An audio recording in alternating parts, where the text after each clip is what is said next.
right now in the stock market, set to open higher this morning for the second straight day. The Federal Reserve cut interest rates for the second time this year, which is a key indicator, right, that inflation is slowing down. So this comes just 2 days after Americans elected Donald Trump in a race where the economy was front and center. So what does this mean for your wallets? Well, we've invited economics professor Sanjay Reddy from the New School to explain. So good morning, Professor Reddy. Thanks for taking the time to be with us this morning. Good morning, Hazel. So is it normal for the stock market to surge after a presidential election? No, I think there could be a little bit of an increase because of reducing the uncertainty that was present before the election, but I think this is different. This is a Trump bump, so to speak, which is very sizable. Yeah. And we saw that, of course, somewhat unexpectedly last time he won. This time maybe it was a little bit more expected that it would happen, but it's I think, larger than what one would have anticipated generally. Yeah, I guess when you talk about the stock market, some people are like, well, I'm too scared to get involved in it, but now I hear it's doing well, so should I dip my toe in it? What is your advice for a beginner, right, who may be looking at that saying, should I invest in the market, and how do I go about it? Well, this wouldn't be the moment I would necessarily suggest to, make the plunge. I think that there's a lot of, there are different opinions about this, but there were a lot of uncertainties. Warren Buffett is building up his cash pile, for example, has been doing it for some time. Because of those uncertainties, some people think, so of course it's always good to be invested in stocks from a long-term point of view. Yeah. But is this the right moment to make a major jump right after the election has resulted in such a big increase in prices? One could debate that. I'm not going to take a strong opinion on it, but one could debate it. What about Bitcoin? Bitcoin surged enormously, obviously, and crypto in general after Trump was elected because he's viewed as very friendly to cryptocurrencies, less likely to engage in regulation. Just as in many other areas. I think that's a big reason for the jump in asset prices that's been happening. Now, crypto is extremely volatile, so same thing goes. I wouldn't think that this would be the moment for a novice, to, even more so than for stocks, to jump into to crypto because of the volatility. On the other hand, there could be increases in crypto that are going to come in the next month. So you say don't jump into stocks, don't jump into Bitcoin right away. So when? Don't jump. Like, should one jump in anything? I know. I mean, well, sometimes. But no, look, I'm not saying don't be invested. I'm saying be a little bit cautious. There's a lot of uncertainties.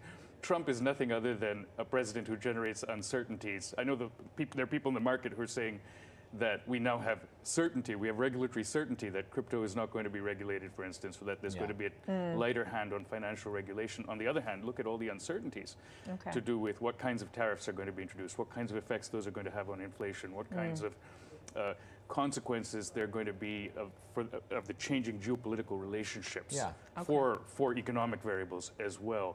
So there's just so many uncertainties right now that I just think one has to keep that in mind. Yeah, no, I want to get to the cost of goods and that kitchen table issue in just a second, but I want to talk about what we saw yesterday with the Feds cutting the interest rates again, and just a few days after the election. So did the timing have anything to do with the election, and what did you make of them once again cutting the interest rate by a quarter point?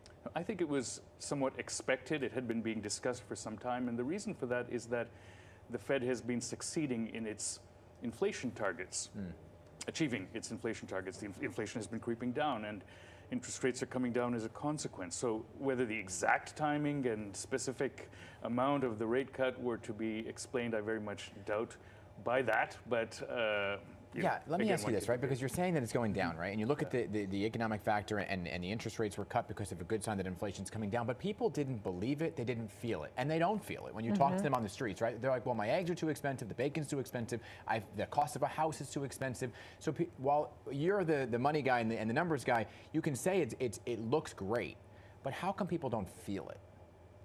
Well, look, I think even Jerome Powell said that we respect people's feelings. We're not telling them what to feel. Or see it in their wallet. And I agree with what you've said. I feel it. I think that prices have increased very substantially, and in some areas it's much more discernible than others. Food inflation, for example. So it's real, what people have felt, but inflation, when economists talk about that, it means something a little bit different. It's not just about how high prices have risen in the last few years, but how much they're continuing to rise. And that's what the Fed is looking at. It's saying the rate of increase has slowed down. The rate of increase is closer to where we want it now. It's slower, and we're winning from that point of view. That's why we have some headroom to reduce interest rates. Okay. And that's been expected for some time. Now, does that mean people suddenly have more money in their pockets? No. Can they easily absorb those price increases? No. That have happened already. No. But you can see how it can be confusing for folks, especially since wages went up as well. Yep, and not everybody's wages have kept up, obviously. Some people's might have done, but a lot of people's haven't. So that is very confusing. I agree, and I think a lot of people will be interested in what Trump's victory is going to mean for inflation. Again, big uncertainty, because there's some things that he's proposing which are going to probably reduce inflation, and other things that are going to increase it. And it's very, very unclear what the net's going to be. And so bottom line here, what everybody wants to know is whether or not they can expect to see the price of things like groceries drop in the next couple of months, and especially after President-elect Trump is officially sworn in again in January. So do you anticipate that happening? Like, how much power does a president have over the cost of goods? Very little, as a general matter. And these are worldwide phenomena that are taking place. The increase in prices of food, for example. There are things such as climate change and drought, which are driving food price increases. So does a president have control over that? Well, not exactly, not directly, and certainly not in a 3 to 6 month period. And I don't think Donald Trump is proposing very much that's going to directly address those sources of inflation, and certainly not before he's inaugurated, and not thereafter either, I think. So we're, I would be a little worried if my focus was on inflation. Tariffs and a number of other things that Trump is proposing might actually go in the other direction. All right. Well, thank you, Dr. Reddy, for taking the time to speak with us. We appreciate your time. Good to be I with just you. want to get in your brain and see where all the things are into.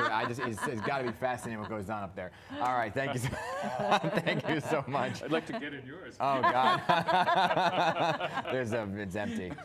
For more on what this election means locally, you can tune into PIX11 Politics. Everybody, we're going one-on-one with Mike Lawler. He just kept his seat in Congress in Westchester County, but there were a number of seats that flipped. Right, so we're going to go to our full panel. We have Chapin Fay and J.C. Polanco joining me this Sunday to talk about where the balance of power stands and what it means moving forward. All this Sunday on PIX11 Politics at 7:30.